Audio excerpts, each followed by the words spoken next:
last week's entries aside, it's been a great year and we've had a lot of fun. But unfortunately, we've been gaining two new hosts, losing Korean for an extended period of time, and burning ourselves out on blue stacks. So between all those things, we have barely put a dent in our backlog, which brings us to today's topic.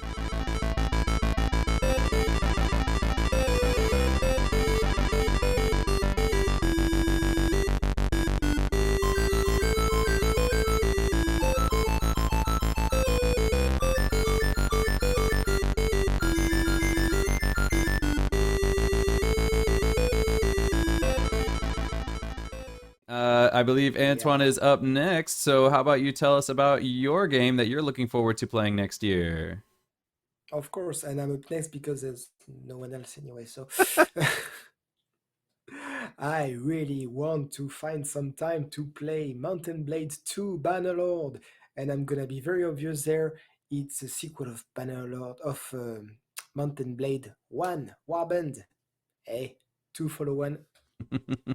Thank you, Captain Obvious. I'm done for the stream. I can't drop the mic because it's attached, but I really want to. So here, this game is extremely full. So for once, I made a cheat sheet, which I never do, and you can hear it in my voice. Usually, I completely improvise what I'm gonna say. Here, I took this because I don't know how to qualify this game. First of all, I'm gonna start with the fact that let me just skip my notes. Bannerlord is edited by Tailworlds and Koch Media, and I'm gonna forget that right away. It's a game which was launched closed beta in 2019 and is in early access since 2020 March or April or something like this. So, and is not planned to release before at the earliest Q2 2022. So if we are lucky, next summer, if we're lucky, very more likely Q3 or Q4. So maybe for next Christmas, which is a shame, and that's why I haven't that's my excuse. I haven't played it because it's not finished. It's not fully released. That's an excuse, of course.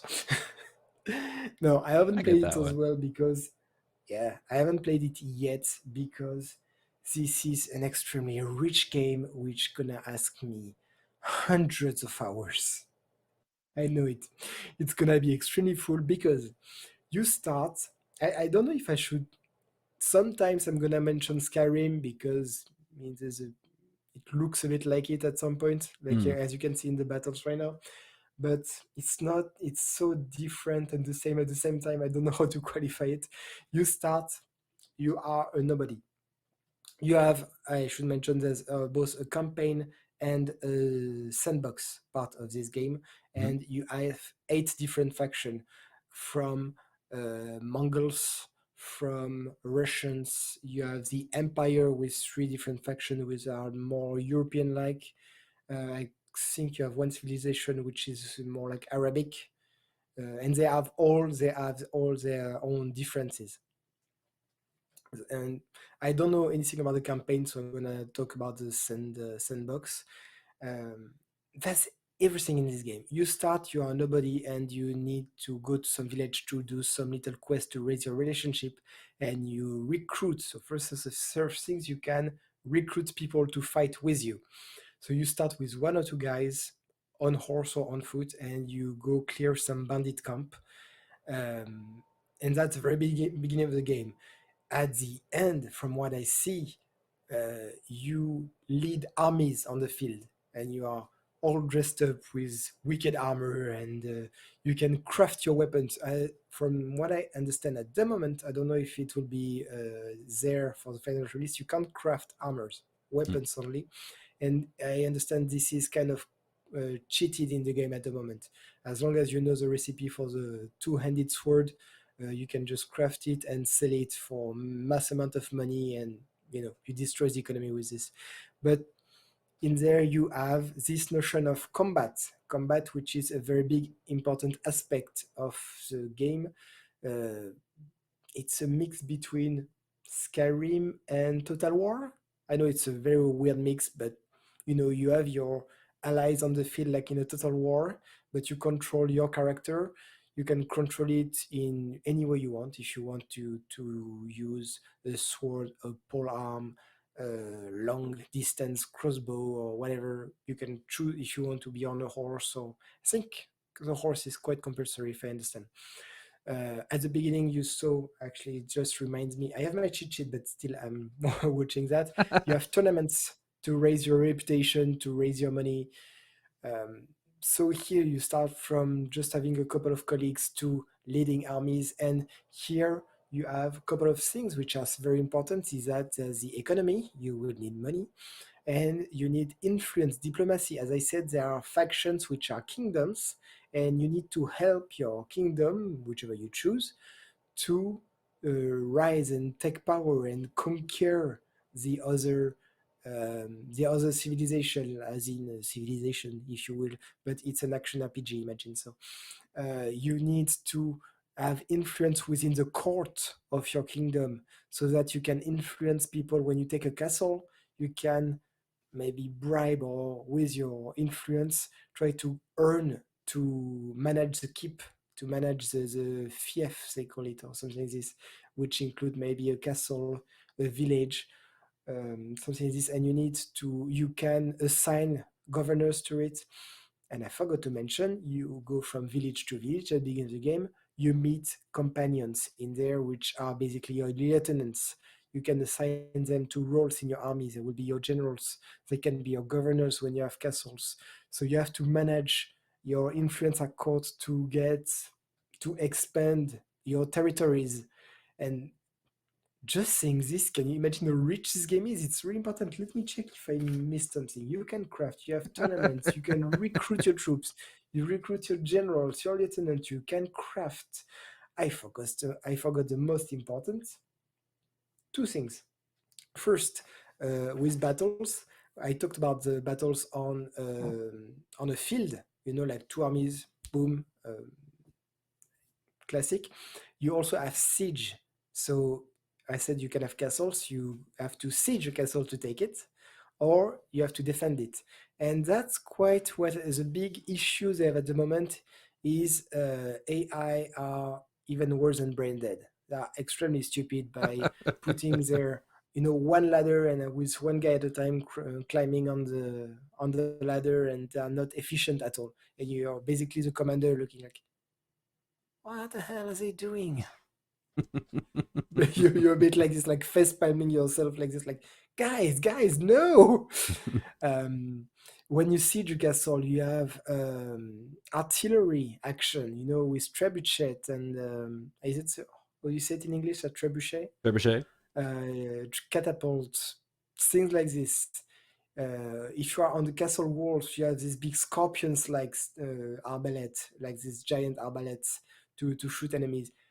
It's extremely rich, but of course, it's still an early access. There's still a lot of issues, as I mentioned, AI, as I mentioned, economy has to be reworked. There's still a lot of work to do, which is why it's not going to be released for at least 6, 8 months to a year. So they know they have a lot of work to do, even though it has been in early access since a year.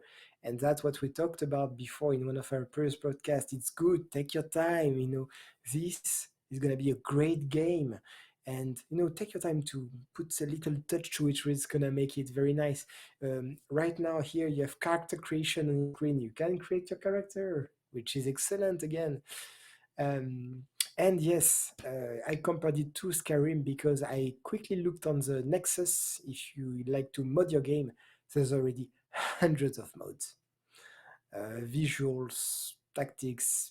Again, the game is not finished yet, so people are taking upon themselves to, fix it because they don't want to wait, and that's fantastic. It's great. So big kudos on this game. I really want to play it.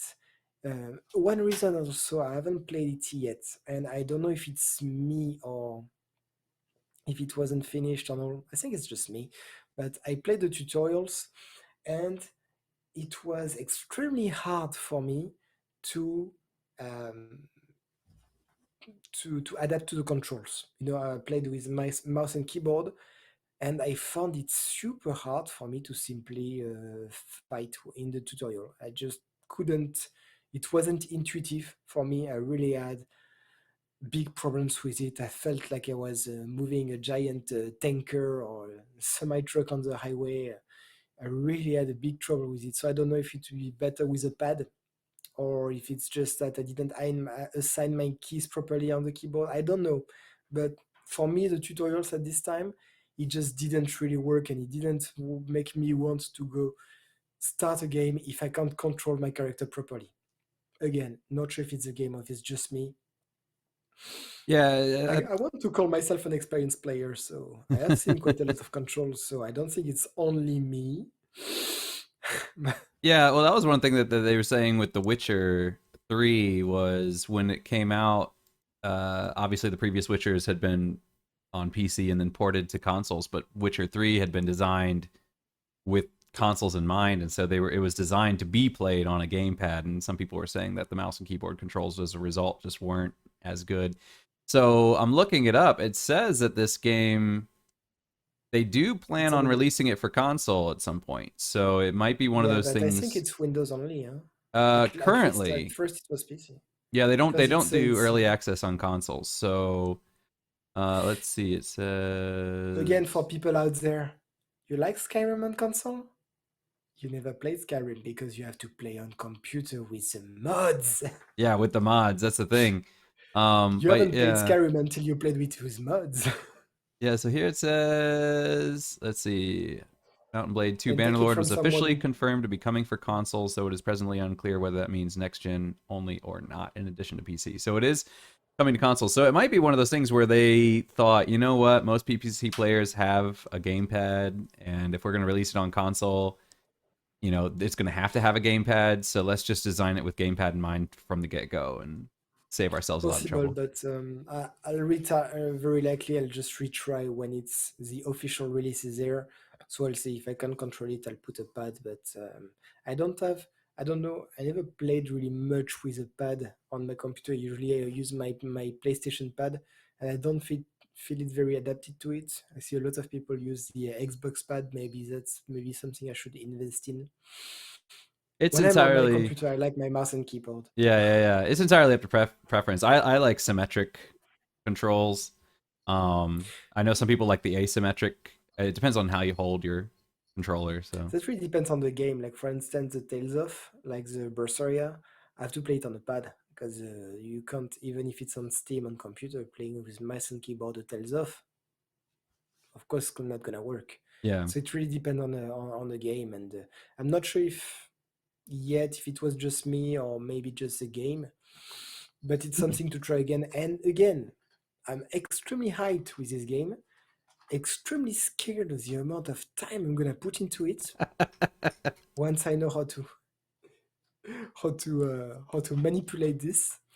But yeah, it sounds gonna be really really fun.